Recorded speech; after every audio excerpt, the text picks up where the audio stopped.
from Seoul, Korea. Today I'm here with Debbie Kasten's.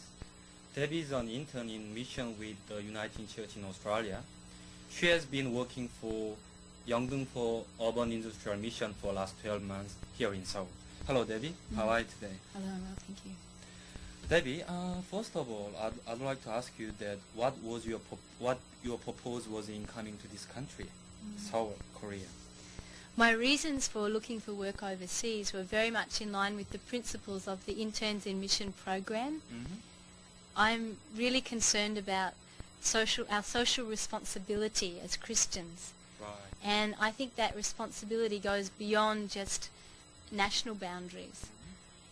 I felt I needed to be better at working out how I needed to act out that socially responsible role.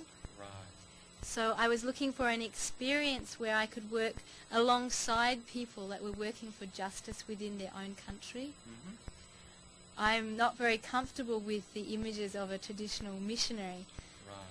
But because the interns program breaks away from that and is more about kind of mutual learning, church partnership and solidarity, then I felt I could be part of it. Right. Yeah. Ultimately, I've ended up working exactly where I believe the church should be, amongst people that are disadvantaged by society. Okay, then what kind of organization is the Urban Industrial Mission, and why is the church involved in that kind of activities? The Urban Industrial Mission is a church organization that's working with workers within the labour union movement. Right. It began in 1958 with the intention of evangelizing workers. Right. But the ministers involved began to realise that they couldn't even start to address the spiritual needs of workers when their basic physical needs were not being met. Right. At that time in Korea, workers lived in an almost inhumane existence, incredibly long working hours, minimal pay, and being treated like nothing more than the tools of production by their bosses. Even now, Korea has one of the worst industrial accident records in the world. Wow. Yeah. From that time on, addressing human rights issues for workers became the focus of Urban Industrial Mission activity. The ministers became involved in education and support for union organising so that workers might collectively work together to better their situation. The Urban Industrial Mission has continued with this as the basis of its work, although the nature of activities has varied with the political and labour situation at any one period. Right. Like in the 1970s, church organisations like the Urban Industrial Mission were really central in the labour movement. But since 1987, a lot more labour unions have been formed and the labour movement has strengthened in itself. As a result of this, the Urban Industrial Mission's role has become more of a background support role, although there's still some aspects of work that can't really be carried out safely except under the church umbrella. So the development into labor union movement came out of a need to address human rights issues.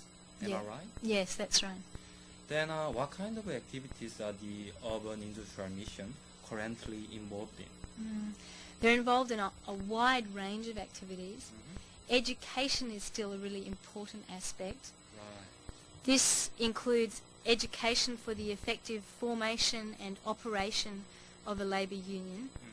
Then there is basic worker education involving education on economics, society, politics, law, philosophy and so on.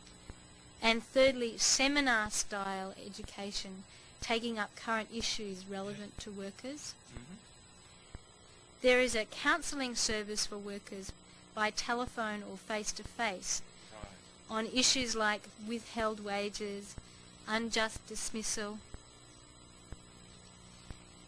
superannuation and compensation in relation to industrial accidents. Sometimes it may be union leadership seeking advice on how to place their demands to and negotiate with their employer. Right. In addition, our centre offers various forms of support to unions during a dispute.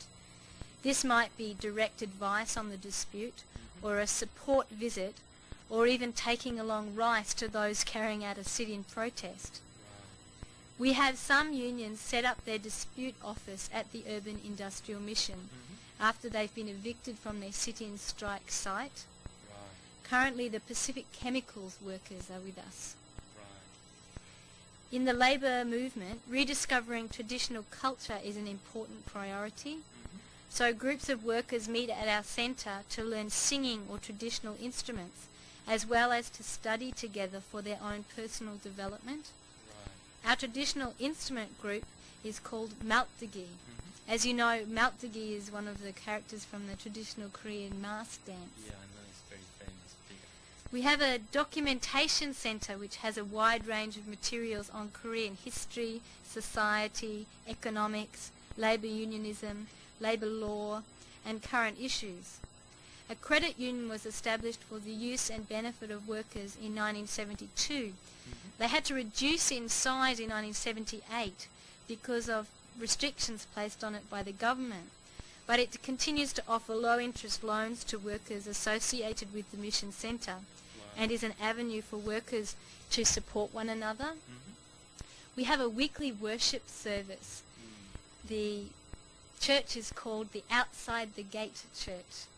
It comes from the passage in Hebrews which talks about the poor being outside the gates of Jerusalem and Jesus being crucified again outside the gates. Most of the people that attend our worship are also part of a small study support group, and the church planning and operation is carried out by the representatives from those groups along with the minister. Right. The congregation is basically young workers. Anything else? Well, finally, this isn't directly Urban Industrial Mission work, but the Mission Centre is used, the building and facilities are used by many unions and labour movement groups for their meetings, education sessions, rallies, and we've even had weddings in the centre. Right. There's fairly extensive program of activities within that structure, Debbie. What are the key aspects of your work? My work is involved in facilitating international solidarity with overseas churches, human rights groups and unions.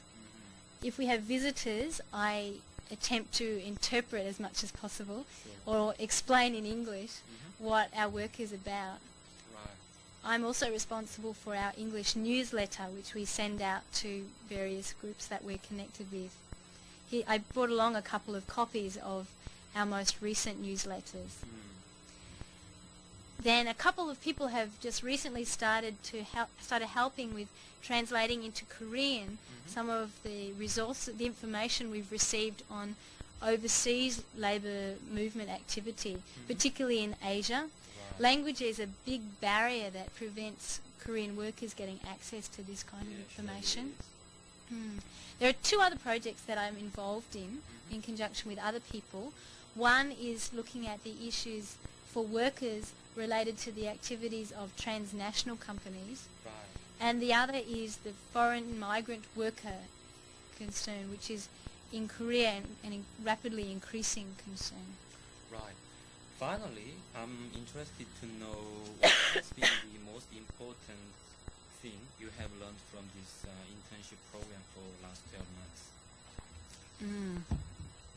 I've learnt so much, I don't know where to start. Your personal experience?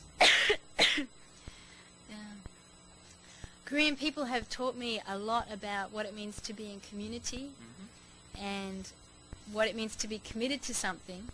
But I think from a personal point of view, what I've learnt the most is about what it means to be powerless and dependent.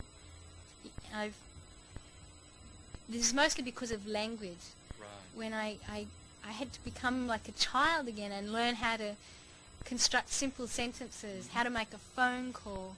I had to learn all over again how to cook, how to clean. There was times when I couldn't make decisions for myself because I didn't understand what was going on. Right. And at other times I've become really emotional because I didn't have the words to express what was going on for me. So, It's been a really humbling experience So in it that is. way. Yeah. I could talk a lot about what I've learned, but there's not time. Ultimately, though, it's been one of the richest experiences of my life. thank you very much, Debbie, being here with us and explain what you have done through your internship program. I hope you finish your internship successfully, and it's been a real pleasure to talking to you. Thanks very much. Thank Great. you.